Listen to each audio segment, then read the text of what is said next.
Hello survivors and welcome to another video. In this video we're going to be looking at the second week of Rise to Power, which is Hilltop, and just looking at the sort of tokens we could get from this week's events. I'll try and do next week's events, next week's video before the week actually kicks off. It probably would be better time to do it that way. But as you can see, this week we have had the same three roadmaps that we had last week, whereas last week obviously it was Alexandria 1, 2 and 3, now it's Hilltop 1, 2 and 3. And we can complete the last one tomorrow for me. By the time this video comes out, probably like in 12 hours for everybody. Hilltop 2 and Hilltop 1, I think it was primarily Hilltop 1, same as last week. Alexandria 1 gave quite a lot of tokens. The other ones were just for like bonuses, I guess. If we look in the museum, you can also, as you can see, I've got quite a weird number here. It's because you could also get them from raids, and if you don't know that, you can also get badges from raids. I think most people will know that by now. But my assumption, well, at least what I've heard, is they're going to be adding new ways to get badges every week. But my assumption is because week 1, the way to get them was the roadmap, and then they continued that into week 2. My assumption is that week 3 would have we'd have the same 2 ways, i.e. roadmap and in raids again, and there'll be maybe another way to be added. Hopefully they keep it in raids. It's a nice little bonus. I think I got like 1 pull from my raids. I didn't get much more than 1. I think I got 3 a couple of times. I have got close to 1,600 tokens on both my regions, which is halfway to Rick, and week 2 rewards have not been handed out just yet, so I'm well on my way. And I hope that a lot of you guys are as well. You just got to keep hitting these milestones. I don't think there's any milestones for this level up. There isn't, but most of them, from what I've seen, has been up to 200k for the milestones, which has been pretty easy to hit, just as long as you sort of prepare for the level ups. In SR at the moment, I think it's just complete silver. I'm not 100% sure. There we go, complete silver, which is 50 stages, which isn't too bad. Which is going to take you what, 8 resets on my maths today, 6 resets plus 2 energy.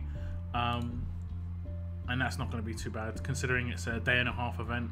I think most people will be able to do this. You spend your energy instantly, and every 2 hours you get 8 energy, and you only have to do it 6 times during the entire event. The prizes on top are okay, I guess. You get some decent-ish gear bags.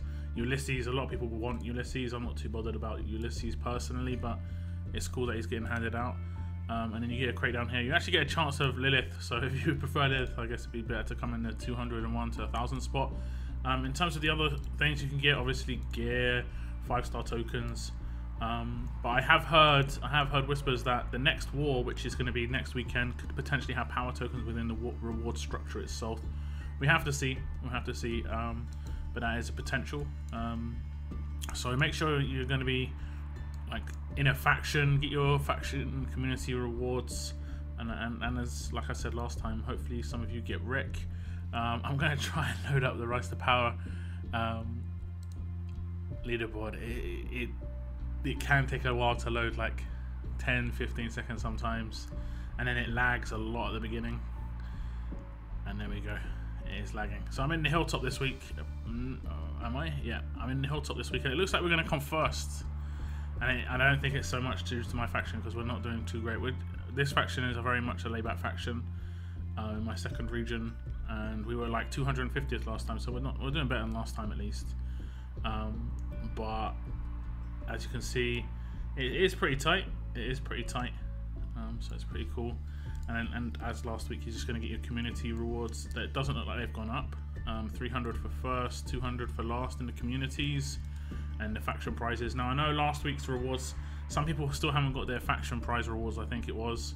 It did take a while for mine to be handed out. I think I got mine yesterday. I think I got them, but I did send in a message to support just to say, I haven't actually got them yet. On this region, I have a little less than my other region, just due to not ranking as high. But I've got, I think, 1,590 in my other region, and I've completed everything. I don't think I've completed everything here. Oops, I have indeed. So Rick is very much attainable. I want him more in my other region than this region. It looks good. But like I said before, I would still hold off on pulling on the wheel, pulling on the stash, just in case. You know, you don't want to be that guy.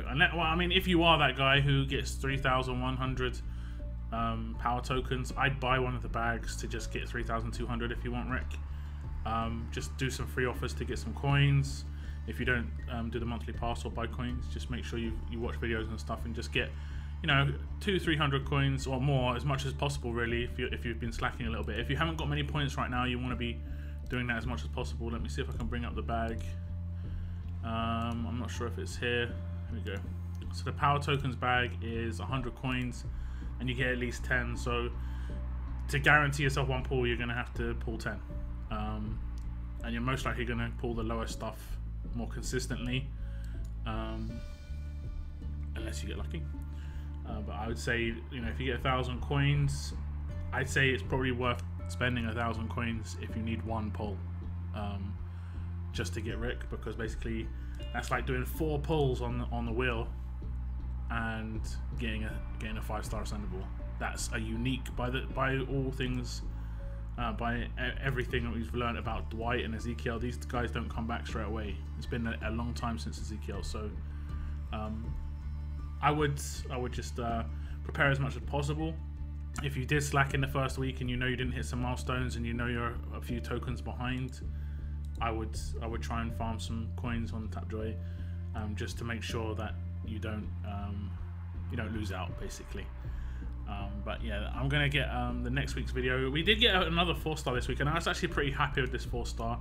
And it'll be nice to actually hear your predictions. I have kind of thought about this, what the 4-stars could be for the next weeks, because obviously in the first week we got Laurie, which is attached to the Alexandria crew, even though someone did mention that it doesn't really make sense that she was there because she didn't make it to Alexandria in the comics. You know, it doesn't make sense. We got this Laurie. I have, or I did already have her, because she was from the Call to Arms event. And then we just got this Maggie. I like this Maggie quite a lot. I haven't seen this Maggie before, and she's got a really nice heal. 30% heal for 3 turns is really, really nice. And I do like unique characters, even though they take up space in my roster, because I generally don't use them to ascend or anything like that. But it is pretty cool. She is pretty strong, and I guess she could be useful on some stages in terms of just being a healer on a human stage like SR and stuff like this. But that is the end of this video, guys. Next week's events are going to be based around the Kingdom community. I'll try and get that video up by this weekend. I won't be so lazy or lax on it, shall I say. I would love a 4-star Shiva, even if it isn't that good. Just a 4-star Shiva would be so cool. I just hope it's not Ezekiel, because Ezekiel's just used a lot from the Kingdom, and I know there are a lot more characters. You know, even Richard, I'd prefer it not to be a Richard, but unless it's like a really nice, unique 4-star Richard, it'll be okay-ish. Like this Maggie that we just received. Like, I don't mind getting a Maggie. We get Maggie quite a lot, but it's unique, so it's kind of nice. But that is the end of this video, guys. Thank you very much for tuning in, and as always, keep on surviving. Keep on surviving.